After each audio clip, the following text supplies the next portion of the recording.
Welcome back to A Fine Time for Healing. I am your show host, Randi Fine. A Fine Time for Healing is a place where your physical, emotional, and spiritual well-being are all that matter. So relax, have a cup of tea or coffee, and enjoy the show. Today we have with us Anabel Arias. Anabel is a clinical psychotherapist and relationship coach. She helps women who are anxious in their relationships and helps them change their attachment style. After seeing over 1,000 clients in her clinical practice, she understood that traditional therapy methods do not create lasting results and created her own signature method using EMDR and Somatic Therapy to heal relationship trauma. The Empowered Women Method is what she created, and this helps break generational trauma and create fulfilling and healthy relationships. Welcome, Anabel. Thank you. Thank you so much for having me. It's great to have you. Yeah.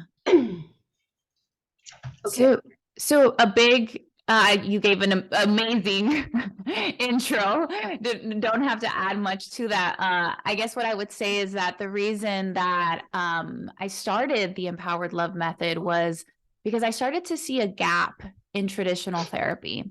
And what was happening was clients were coming to me for relationship issues and just different challenges with the closest people in their lives. This can be their mother, their father, a sibling, it was just really triggering for them. And so what I noticed was in traditional therapy, as therapists, we're really taught to treat the mind and how the mind works and the thoughts, right? And so that builds a lot of cognitive awareness. And so what was happening in the sessions is they were getting all these connections. We were figuring out why this was happening, what happened in their childhood and things like that. And they were making really great connections. And they got it, right? The logical brain got it. But what was happening was they would go back into the environment that was triggering them. And it didn't matter what we talked about in therapy, it went out the window. Because what happens when we get triggered is the emotional brain takes over and the logical brain actually gets shut down for a period of time when you're going through that emotion. And so what I started to notice was that something was missing. And that missing piece was really healing the body and healing that emotional response. And I do that with EMDR and the Empowered Love Method. Well, that's great.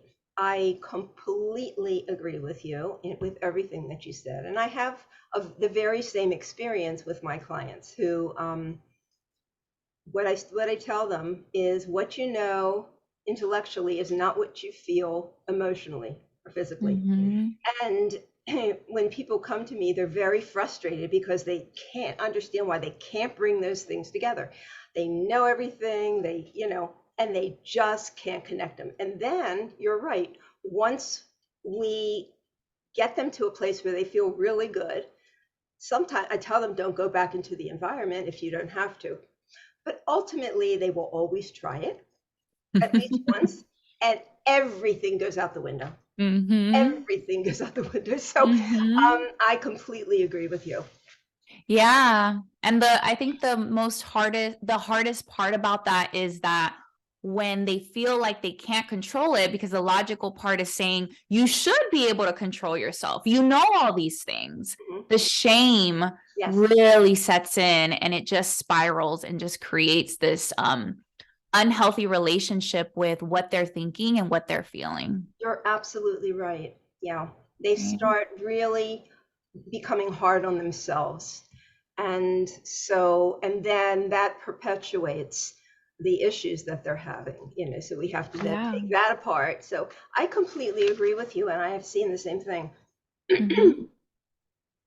So I know that you focus on women, and you told me that you treat some men. So men, if you're listening, this is for you too. Okay, don't go away. You help women who are anxious in their relationships change their attachment style. So let's talk about attachment. What is an attachment? I know this is a big buzzword now in psychology.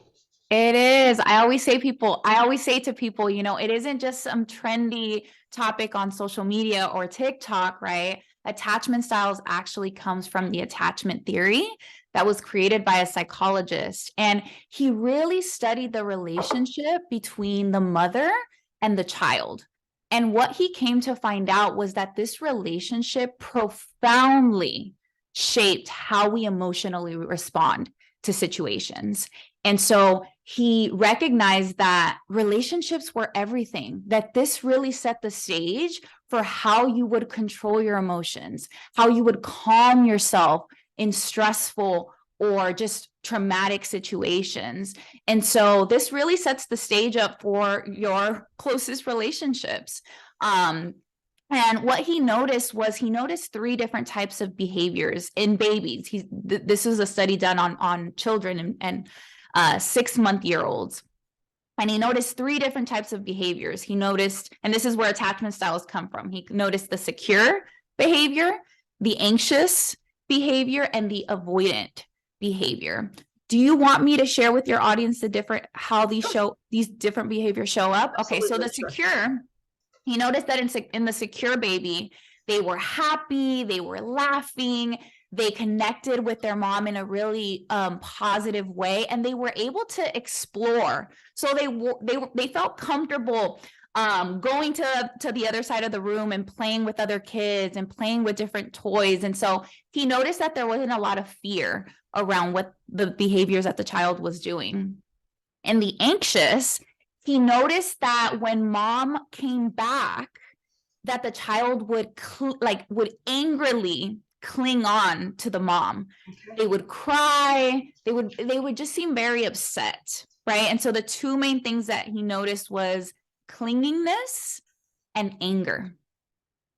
And the avoidant, he noticed that when mom was around, the avoidant actually didn't care too much. They were so consumed with playing with their toys, and they were actually happy being by themselves. They didn't even bother looking at mom or seeking mom out. And the way that this shows up and manifests in our adult relationships is that the anxious really does feel angry that their partner can't meet their needs. And the avoidant really starts to recognize that they can't depend on people. And so they end up replacing people with things. As an adult, this looks like choosing to work more than being with someone that you care about, because work has been the thing that is consistent in your life and actually meets your needs. Like the idea is work won't let me down. People will. Right. Right. And so these behaviors, these attachment styles, they're actually defense mechanisms. They help protect you from getting hurt again. It's kind of an oxymoron, because even though they're a sense of protection, these behaviors actually end up hurting us on a deeper level. Well, I mean, other than the secure attachment, the others are maladaptive. So, right. So that's what we do. We adopt a lot of maladaptive coping mechanisms when we aren't really raised or taught how to cope with life. And then we get to be adults and we have no way to do it. We're doing it the same way we did as a child, but that was for survival, right? Absolutely. Yeah. And that's the beautiful thing about attachment styles being defense mechanisms, is that they can be changed. Yes, you use that as a way of surviving and as a way of coping with what was happening to you in your environment. Right. But we can learn new coping skills. We can learn new mechanisms that are going to protect us and actually benefit us in the long run. Right. And it's imperative if we're going to live a fulfilling, thriving life that we do develop healthy coping mechanisms. Otherwise, we just are floundering through life. We're just trying to make our way. And we often, like you said, try to match with people who also have issues. And then you wonder why it doesn't work out. So I think we each need to do that. Yeah. And I think, for at least people who might fall into that avoidant behavior, what I hear from my avoidants a lot is, well, I don't really need people, right? Relationships aren't that important. And that's kind of on the surface. And once we start talking, they recognize that they actually feel very alone and that they do wish they had someone in their life. And so even though their mind is saying, I don't need it because I've always relied on myself, on a more spiritual level, there is that need for connection because we're human, right? Our world really revolves around being social and wanting to be around people to build and to grow and to live a fuller life. So the study was done with mothers and babies, or young children, whatever. And but does the same thing happen if the mother is not there and there's another caretaker that is supposed to be doing that role? Yeah, so even though the study was done on mothers, the parental figure is really going to establish what type of attachment style the child has based on the needs that were met. Okay. So if as a child your needs were not met, whether it be from mom or from dad, you're going to develop a mechanism to help you cope with that. All right. So dad can meet the needs as well. So if there's two parents, as long as your needs are met. Somehow. As long as your needs are met. There's also another caveat here. So when we think of this as in the womb, right, or at a very, very young age, when you're 6 months or a year, the way this study started to carry out, and we started to notice that this actually follows in adulthood, is there are different types of parenting styles. And depending on how your parent parented you, again, were they able to meet your needs? This really starts to tie into attachment wounds. And basically what this is this can happen when you are an adult. This can happen as a child. This can happen when you're 13 years old. An attachment wound is basically when the person closest to you, and this usually is our parents or a caregiver, right? Someone that is supposed to meet your needs, when they're not able to meet your needs, or when you needed them and they weren't there for you. This is where really trauma is created. So let's say your parents went through a divorce. You were separated from mom because of a civil or criminal case. Your mom had a mental illness. Anything that would separate you from your closest caregiver, that creates an attachment wound. And this is where we start to see those maladaptive behaviors. Wow. That happens to so many children, unfortunately. Absolutely. You probably said this already, but the attachment forms from birth to what age? The attachment style? It really starts at 6 months. I think that's where his study started. Okay. And then after that, it builds.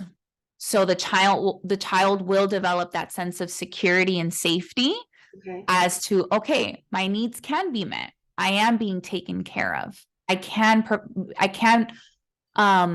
feel close and know that my caregiver is available to me. So what happens if a child is not with their mother initially? You know, sometimes people adopt children from foreign countries and they've been sitting in an orphanage for a while, and then somebody comes and becomes a wonderful mother. Is the attachment issue the attachment problem already created by that point? The tendencies will be there, but that's kind of the same that happens with adulthood, is that our main attachment tendencies will be there. We develop that out of survival. But if we go into that state of repair where we feel like we can trust someone, we feel very close, we're able to open up, we will start to incorporate those secure tendencies. Now, this is where it gets tricky. When stress or anxiety come up, that's where those tendencies can really start, those underlining tendencies, that whether it be the anxious or the avoidant will initially come up.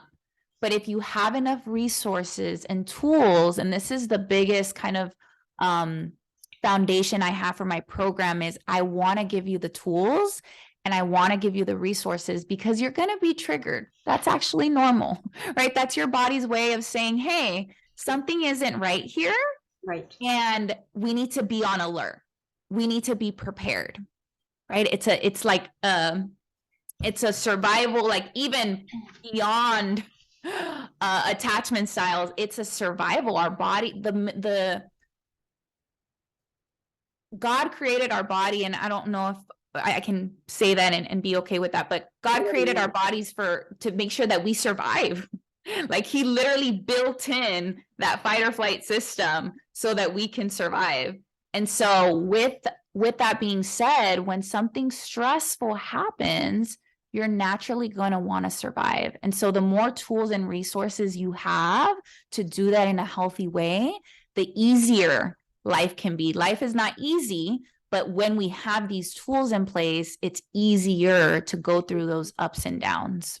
Because when fight or flight is triggered, our focus becomes like a tunnel vision, like we're reduced just to survival, and we can't think our way out. So that's why it's really important to develop these things, so you have something to call on and you don't freak out.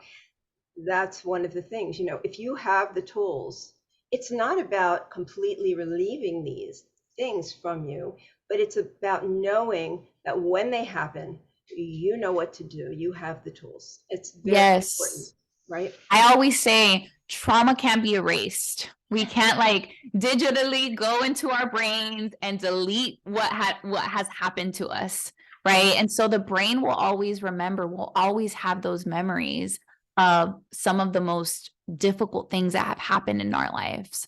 And so your body does remember that, right? And so it will get triggered. But you're right.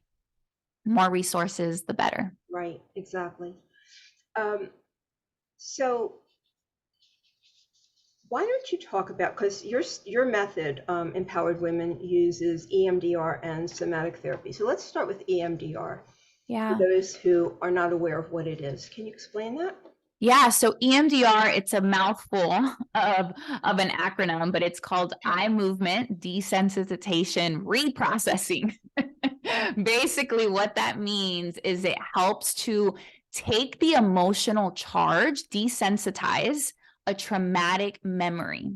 So when we get triggered, you're getting triggered because your brain is remembering something that has happened in the past, and it's bringing up those same emotions. And so when we use EMDR, and you can use EMDR through activating the left and the right hemisphere of the brain, which actually calms the nervous system. That's what we want to do. Our nervous system is basically the core of the fight or flight. It's where the fight or flight is activated. And remember, the fight or flight is the survival base. And so if we can calm our bodies and let our bodies know, hey, it's safe. We don't have to run. We don't have to hide. We don't have to fight. This is where true healing happens, because a lot of the times when we get triggered, because it comes from trauma, the more traumatic something was, the more distorted your thoughts will be. And so when we get triggered, a lot of the time, not all the time, but a lot of the times, what we're perceiving is not real danger. And what I mean by that, so if you in the past had a partner who was very abusive, and anytime you got home, they would constantly question you, they would criticize you, or they would blame you for cheating, like you were out with some other person, right? Now, fast forward you being in a healthier relationship and it feeling safer. You come home and your partner lovingly asks, hey, hun, where were you? Your mind is going to get triggered and think that you're being accused, blamed, criticized, shamed for going somewhere. And so your reaction is like, what do you mean? Why are you asking me? Do you not trust me? It's that fight in you that is trying to protect yourself. And so when we're able to calm our nervous system down, the logical part will come in and say, oh, wait, my partner loves me. He's just worried. Or maybe he just wants to know where I was. He just wants to learn about me. Right. And so that's the difference between a regulated nervous system and a triggered nervous system. Okay. Thank you. That really explains a lot. I think we can all relate to that. Yeah. And EMDR so it's eye movement. So can you just generally explain what happens while you're doing this process? Yeah. So the older tradition was to use eye movements. Now that we've kind of moved into a virtual space, it makes it a little bit hard to use eye movements just because of the placement of the camera. And so now what we're doing is either using a tapping, which is a butterfly tap, and that activates when you do alternative tappings, you actually activate the left and the right hemisphere. Okay. I also use a virtual light bar, and it's a little light that goes left and right, and that also activates. When that happens, the way the session would normally go is we would choose a target. We would choose a specific memory that has created a lot of activation for your nervous system. And so when we use that memory and we bring it to our consciousness, your body's going to start having all those emotions. And so through the EMDR process, whether it be the light or the tapping, we start to remind your body that you're safe, that it's okay to feel this, that you're not going to die, right? Because that's the biggest fear, is that if we feel this, we're not going to make it. We can't handle it. I'm overwhelmed. And so we teach your body to be okay with these emotions. Because regulation is basically the rise and fall of an emotion. For a lot of us who've been traumatized, we don't know how to experience the rise and know that there will be a fall, that this emotion is not going to last forever. Right. You're absolutely right. Yes. Yeah. So that's the EMDR. Now, somatic therapy obviously is working on the physical body issues. And so many of these issues that people have are related to trauma, childhood, things like that. And I'm one of them. And no tests, no blood tests, no x-rays, no examinations ever reveal a problem. And some people can be very sick with it. So how does somatic therapy work? Yeah. And so even though there's no, which is interesting, because when you're in the emotion, you can actually measure the energy that you're having, right? And it probably takes a different type of equipment to measure that. And so if you're feeling something, the energy in your body is going to reflect that. What somatic modality does is it connects you to the energy in your body that you're feeling, that you are actually noticing it, whether it's happening or not, you're noticing it and it is happening for you. And so when we connect, we regulate. A lot of the times what happens is that we were taught that dealing with your feelings means to not have them. Don't have it. Don't be angry. Stop crying, right? Be strong. We actually are trained to turn off our emotions, which disconnects us from our bodies. And so you might be walking around sick to your stomach and completely ignoring it because that's how you were taught to somehow make things better. But you quickly realize that it doesn't make it any better, that you're still sick to your stomach. Right. And now you're throwing up and vomiting. Right. It impedes your ability to thrive in your adulthood. Yeah. And so when you don't emotionally express, because that's a way of releasing it, it will manifest physically. This is where a lot of autoimmune diseases actually stem from. PCOS is a really, really big one that a lot of women suffer from, and chronic illness, where there's pain, like you're experiencing pain in your body, and you're like, I don't know why this is happening or where this is coming from. A lot of those women, there's trauma. They have a history, a deep, deep history of trauma. Right. Right. And so regulation actually means connection. And somatic therapy does that for us. So, what are some of the signs that we've had trauma in our past? Yeah. One of the biggest signs is when you've noticed that you're reacting to something that after your emotion comes down, you're like, why did I react like that? Why is my emotion so intense? And people tell me that it's not that big of a deal, but for me it is. Right. Right? That's a really big sign. Taking things personal. So when someone is talking about themselves and you automatically assume that they're talking about you, but they're actually talking about their friend and how they were angry at their friend, and now you're questioning if this person is angry at you. Right. Right? You make things about you, and it's hard to see the bigger picture.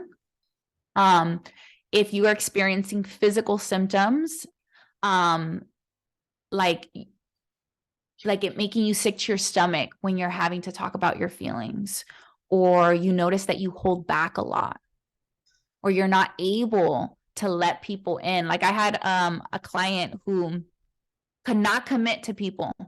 That's when we know we've had trauma, when we're not able to understand why we're doing something, but we're like actively and angrily saying, I have to do this, even though I don't know why I'm doing it. That's a really clear sign that we've had some traumatic experiences in our past. Why do we tend to ruminate over things? Just keep playing them around and around, and we won't let it release. Why do we do that? Yeah. So a big reason why we keep thinking about certain things and we become preoccupied in our thoughts is because we're either ruminating about things that have already happened and we wish that we can change them. So thinking about the past, or we think about what we want to do, but are so afraid of doing, like the future. And so when we're in the state of anger and fear, we actually can't do nothing about it until we take some kind of action. And a lot of the times with the past, when we're thinking about the past, we cannot go back into the past and change it. And so when you're constantly thinking about it, the way that our mind works is if you think it, it can be done. That's what the mind thinks. The mind is very present. We as humans, we have the ability to think about things that cannot be done. Animals don't have that. An animal thinks that they're hungry and they're going to go after the other lion or the other monkey or another animal to eat it because it's hungry. It will do something in the present moment. And humans don't. We think about things that we have no power or control over, Right. and it keeps us stuck because the mind is saying, no, but I can't do something. I want to change it. I need to change it. I messed up. How do I change it? And it's like, we can't go back in time anymore. Right? Exactly. So is that ever a process that somebody wants to allow? So does rumination serve any purpose initially? If it continues, I know it's a problem, but initially, is this a natural way that we tend to process things that happen to us? Absolutely. Absolutely. Yeah. Thinking about things creates an emotion, and whether it be shame, whether it be guilt, whether it be fear. And remember, our emotions are a way of knowing how to take action. They actually are our guides so that we can take the proper action. And what I mean by that is, if you're feeling shame, if you're feeling bad about what you've done, and now you feel bad about who you are, because that's the difference. Shame is, I am a bad person. Guilt is, I did something bad. If you're feeling bad about who you are, the action and the power, and this is why my program is called Empowered Love, because when we are stuck in a traumatic cycle, we feel we have no power. When you're ruminating, you have no power. It's when we take that emotion and say, this is what I'm feeling. What can I do about it? And so it really opens up the door for us to step into our power. How does this play out in in relationships? I know, like, on your website, one of the things that you say is you're having the same fight with your partner over and over. You don't know if you should stay, if you should leave, if it's you, if it's the other person. What are some of the ways that it will play out in adult relationships? Yeah, so if you're dating, some of this like anxious attached or insecure attachment, the way that it comes up is you start to get consumed with whether or not they like you. Is this person interested in me? I mean, and when I say consumed, it takes up your thoughts for the day. You can't really concentrate on other things because, why aren't they texting me back? Right? Do they like me? Are they still interested? In our romantic relationship, the way this shows up is if you're having the same fight, right? The constant same fight, they don't understand you, or you're not being heard, or your partner doesn't care about you. That's a really common one that I hear. He doesn't even care about me. He's so selfish. He only cares about himself, right? And so it really feels like you don't have a connection with this person. Yeah. And that may or may not be true. Right. Or the ways that it's being communicated is not allowing for understanding. So if you've really felt that your partner didn't care about you, what does that actually mean? And what would make you feel cared for? And have you asked for that? Right. No, if they love me, that they should know how to do this, right? Absolutely. Absolutely. They're not mind readers, right? Right. We tend to take responsibility for ourselves and when things play out, and in relationships, even when the partner isn't doing their share, as happens with a narcissistic personality disordered person, the other person is still claiming their share. There's something that I've done. There's something that I've done. It's very hard to let go of that. Mm-hmm. And to believe that maybe there's not. Mm-hmm. Maybe you're being gaslit. Maybe, they're playing games with you.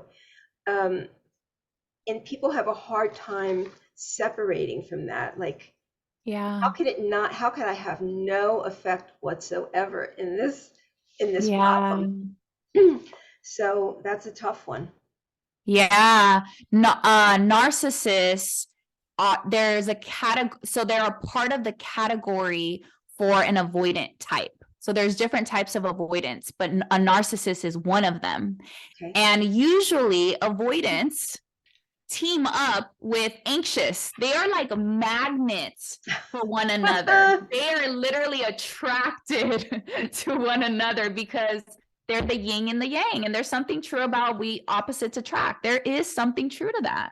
And so the narcissist has qualities that the anxious wish that they had. And the avoidant has wants qualities that the anxious has. And so they really, really come together. And a big reason for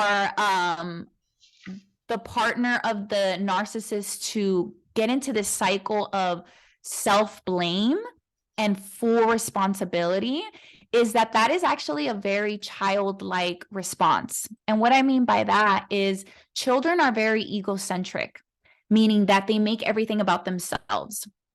And so if you've been traumatized as a child and nobody processed it with you, like your parents were divorced or dad left, because nobody processed it with you, you're automatically going to assume that they left because of you.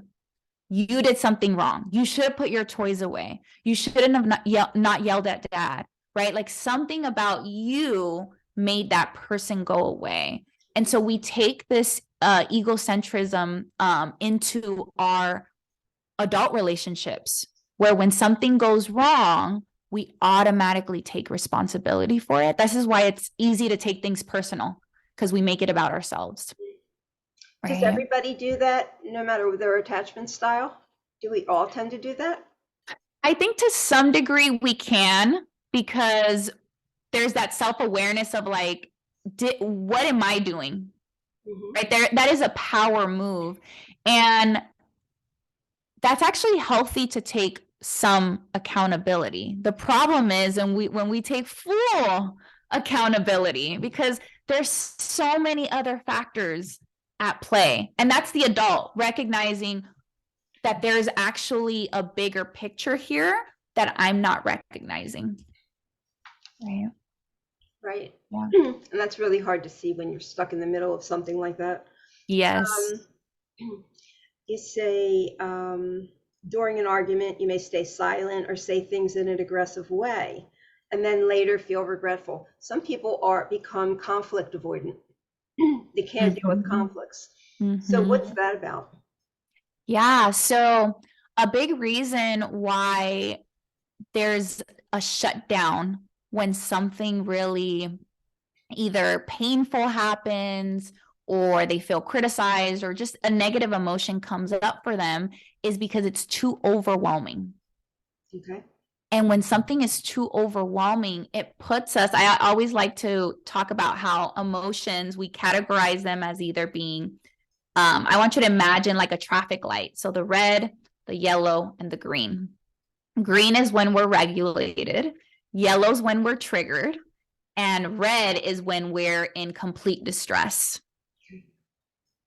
When you haven't learned to regulate, you go immediately to red, 0 to 100, real quick. So you're in the red. When conflict arises, if you're in the red, you feel powerless. And so that's your coping skill, is to shut down. It's too overwhelming. I can't is the words I hear from my clients. I can't deal with it. How do people overcome this fear of conflict? So when we learn to connect with the emotion, it makes it so that we can deal with it. Okay. So we just basically escape the emotion and go from 0 to 100, and then we can't deal with it. Okay. Yeah. That makes sense. Yeah. And so there's a behavior called stonewalling. That's a really big one, where I can't respond, and so I'm just going to go in.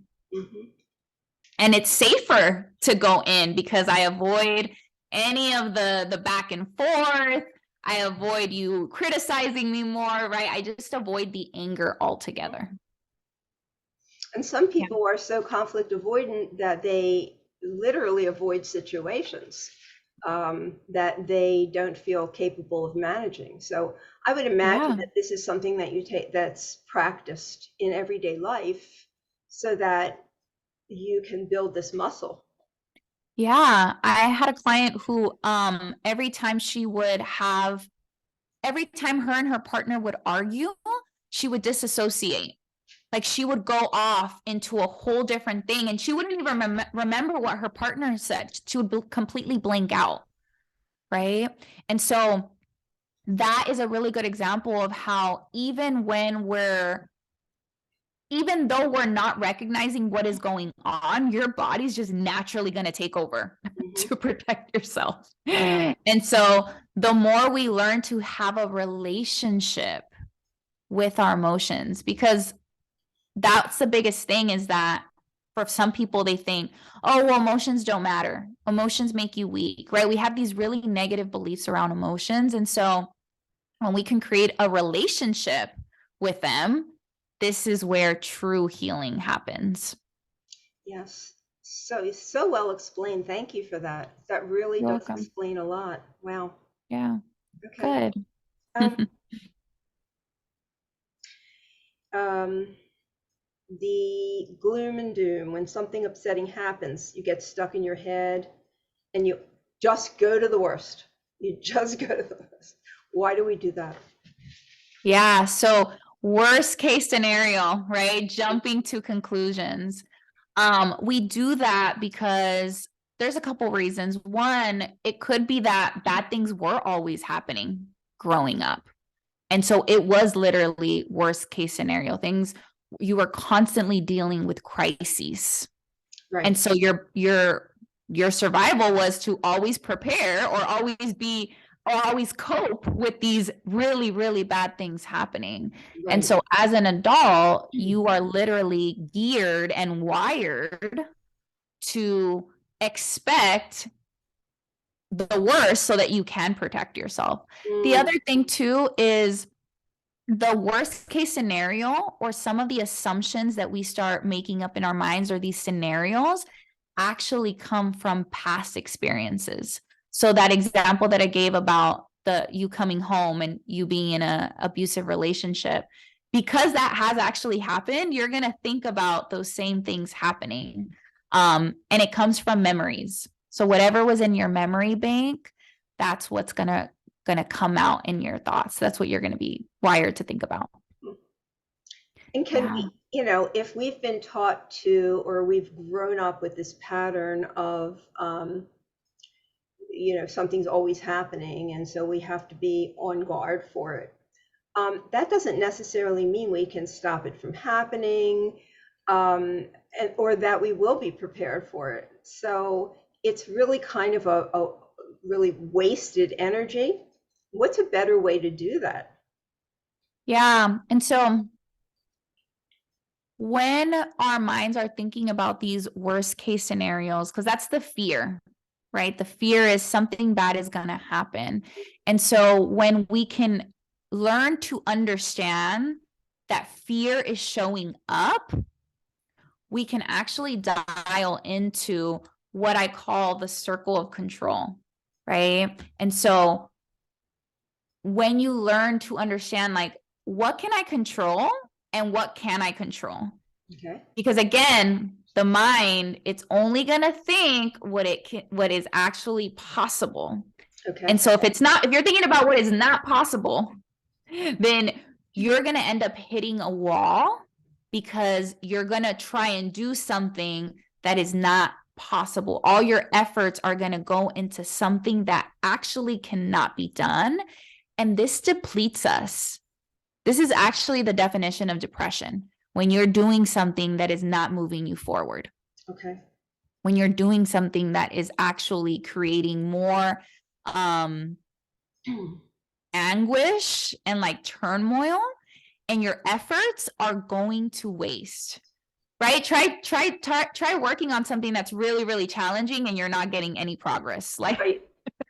Exactly. You're gonna get frustrated and be like, oh, I'm done with this, right?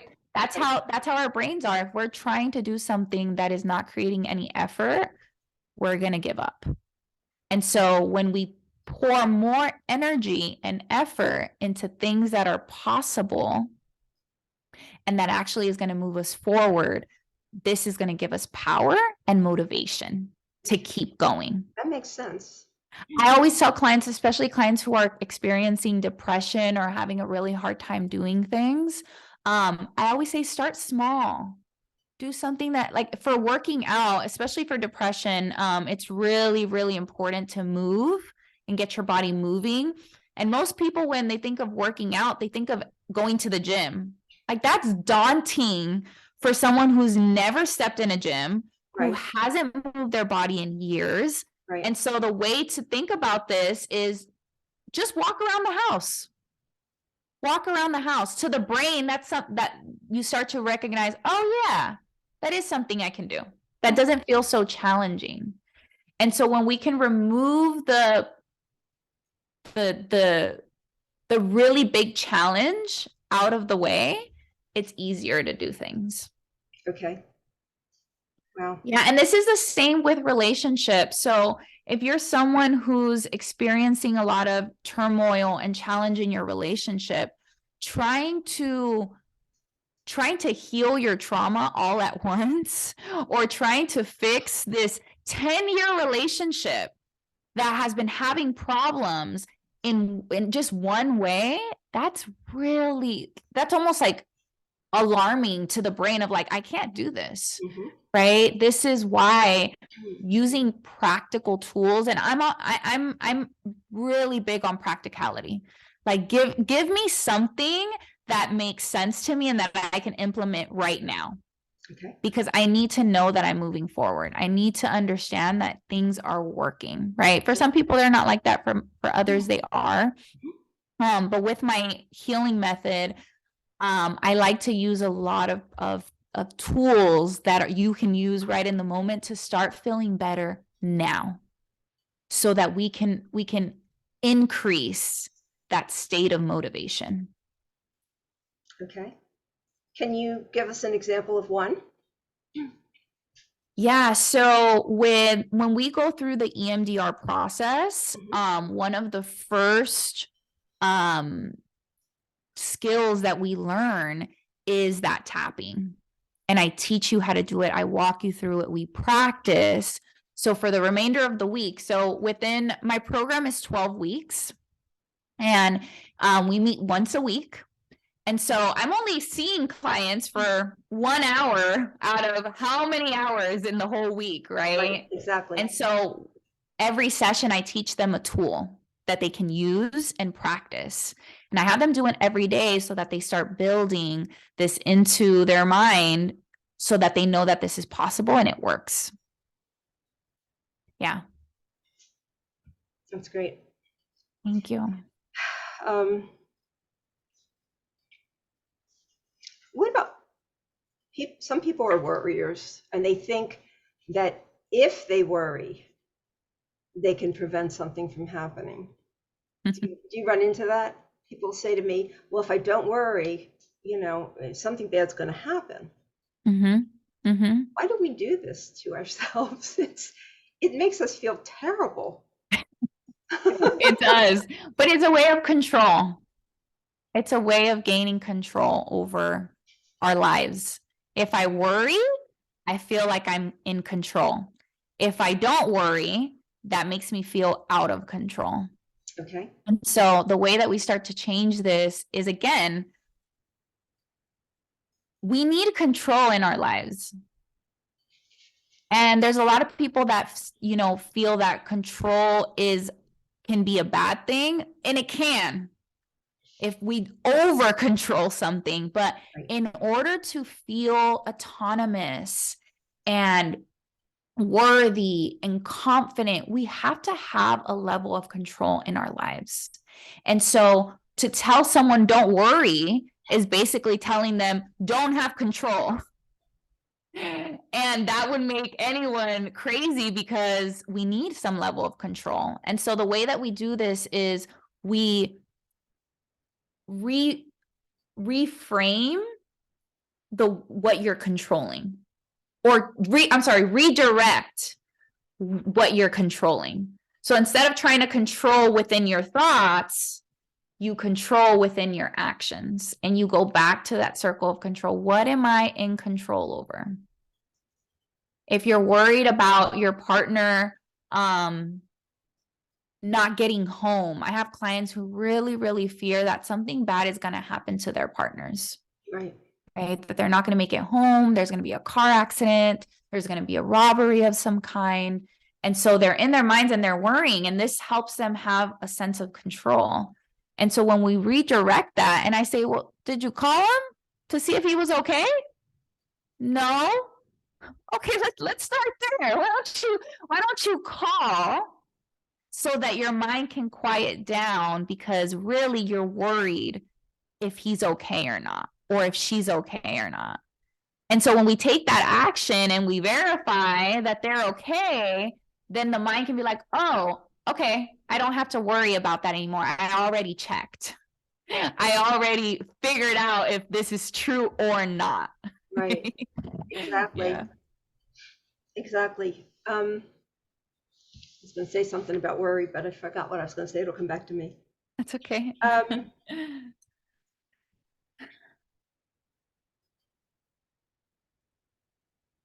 Pleasing. Oh, that's another one. A lot of people learned that pleasing gave them some emotional security in childhood, and they take it into adulthood.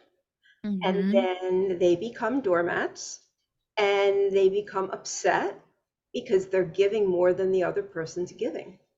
Yeah. So, right. So, how do we stop being pleasers? Oh, so That's a big one, huh? that's a big one. Yeah. So to please, or the reason that we really lean towards pleasing and sacrificing our own needs for other people is so that other people will value us.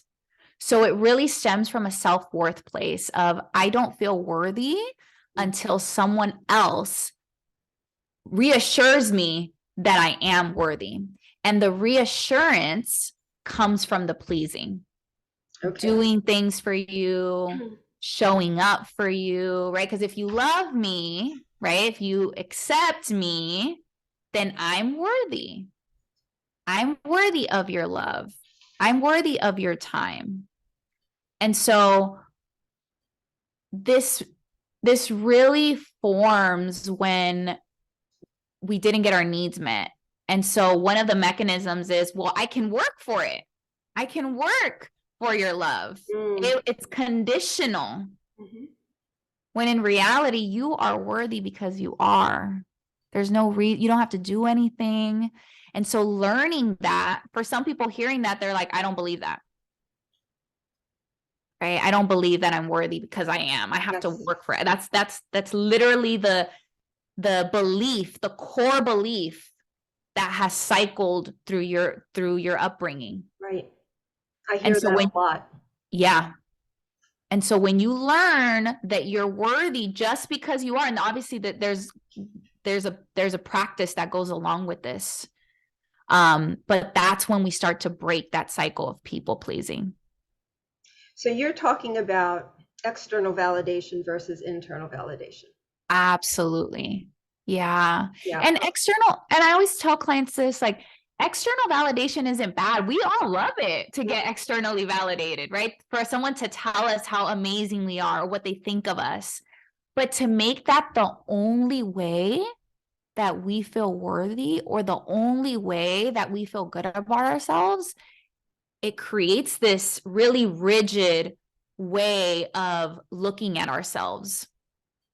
Anytime we don't have choices or there's no sense of flexibility, then this is where we almost feel like controlled by something or someone. Okay. Yeah. Right. And so, I always talk about like the spectrum of thinking and the spectrum of doing, meaning that the more options we have, the more let's go back to resources. The more resources that you have, the easier it's going to be to not like base your worth or your love on just one thing, right? Like that saying, like, don't put all your eggs in one basket. It's the same thing with our worth. We can't just depend on one thing for our worth. We have to have multiple things that make us feel worthy and good about ourselves. Makes sense. Yeah. I mean, these are such important things for my listeners to hear. A lot of people who listen to me are going through abuse, emotional abuse, and probably other forms of abuse as well. And it really stops them in their tracks. And it also brings up a lot of these. Well, okay, first of all, if you're a pleaser, your chances of getting picked out by a predator are pretty good. we don't want to do that. I always tell people, you know, because they're like, how am I going to go out into the world? I'm like, you just don't put that pleasing side first. You know, Yes. you don't want to show Yes. that you're this you know, marshmallow, sweet, understanding person, because predators just suck right through that Yes. stuff. And there's a lot of predators out there, so we have to be very, very careful with how we represent ourselves initially. Yeah. Yeah. Yes. I actually am working with a client right now, and actually there's a couple clients who are dating, who I have that are dating. And the dating world right now, I mean, aside from just the societal challenges, it's so hard. It's Very hard. really, really difficult.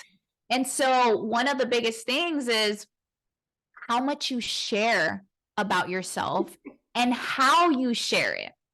So one of my clients, she was divorced because her husband cheated on her. And she's like, well, how do I bring that up? Do I say that my husband left me? Do I say that I was, that my husband cheated on me? And I said, when you say that your husband cheated on you, or that your husband left you, guess who has the power in that statement? Mm. Your husband, the guy. Right. You've made You him. completely gave your power away. Yes. And so what I said is, you rephrase it in a way that makes you have power. So if someone asks you, yeah, have you ever been married? I was married, and I chose to leave that relationship because they were unfaithful, and I don't tolerate unfaithfulness. Oh, do you have power in that response? Right. Right? You don't tolerate that, because you could have gone back. I said, we're not lying. You could have stayed in the relationship because he eventually wanted you back. You could have forgave him, Right. but you chose not to. And that's your power. You chose not to. Yes, that happened to you, but you decided to still walk away, even when something terrible happened. And oversharing is a problem. Oh my gosh, yes. Sometimes I give people a dialogue. I'm like, say these words. Yes. Do not add or enhance anything. Just say these words. And it's so hard for oversharing to do that, right? Yes. I just had a conversation about that yesterday. I say, you're just using two sentences to describe this. No more. Right. And so, you know, because I used to be an oversharer. I've corrected a lot of this stuff, so I've been there. But you know, one of the ways I think that's good to break that pattern is to redirect questions. So when someone, instead of sitting there and just talking, start asking them questions. Redirect it to them, so you don't have to vomit up your entire life. Yes. I always say this. I describe the dating scene as women and men who are people pleasers will go in like a job interview, and they will pretend that they are the interviewee. And what I mean by that is they get dressed up for the other person, right? When you go to a job interview, what are you doing? You're trying to please your employer so that they hire you. Right. We do the same with dating. How can I make him like me? What can I say? What can I wear? What can I do? My whole focus is them. Right. So instead, I say, go in like the interviewer. You're interviewing them. They need to impress you. What are they doing so that you can like them? And same with an interview. When you go in for a job, do you actually like them? Can they do things to better your life? Because they're hiring you, right? So when we flip the script, we have more power, and it actually allows us to really recognize if we like this person, right? And that's so helpful. It is. Everything that you've said today has been so helpful. I'm taking a lot of notes. Good. Because I'm glad. a lot of these, the way that you say these things, these concepts, and the way that you phrase it really helps people to understand the mechanics of what they're doing. And I think we need to do that in order to be able to change it. Yeah. So I named my business the Authentic Lab because I believe that authenticity is one of the key ingredients to being able to connect not only socially but also internally. If we're not authentic with how we're feeling, then it's going to be really difficult to understand ourselves. And that's why I like to break things down in a way that I needed to understand when I was just learning these things. Okay. Because when I speak to them as a therapist and I'm using language that doesn't like some people don't even know how to verbalize their emotions. They have no understanding of it. Many. It's mind-blowing. But then I remember, I also was like that. I didn't know how to say my feelings, right? And so I always try and remember what it was like when I first started learning this. Because for that person who I'm helping and who's in front of me, that's where they're at. Right? Exactly. Great. Oh, what a good conversation. Anabel, do you have a website? I'm sure you do. I know. Just tell us what it is. I do. So I'm at authentic/lab.com. So www, very easy, authentic/lab.com. Okay. And so anybody that wishes to work with you, you work virtually mostly now? I work virtually, yes. And right now, in about 2 weeks, so I don't know when this episode will be posted, but it will be today. Oh, today. Okay, so June 17, I will be starting the new cohort for the group coaching for the Empowered Love program. It's where I take a very small group of intimate women who want to change their attachment style. And I really break down the 3 pillars that I talk about, which is healing the trauma, breaking the cycle, and actively loving. So really practicing all of these skills in your relationship. And so if that's something that any of your listeners are interested in, definitely reach out. I'm very active on Instagram. That's kind of the main platform that I share a lot of tips and awareness and education around attachment styles. And for Instagram, I'm at the authentic.lab. And so, yeah, definitely connect with me. So good to talk to you today. I know I got a lot out of this. I'm sure my listeners did too. I do. I thank you so much for being my guest today. Yeah, thank you. It was a pleasure. Thank you. You're welcome. Have a wonderful day. Okay, you too. Take care. Okay, bye-bye. Bye.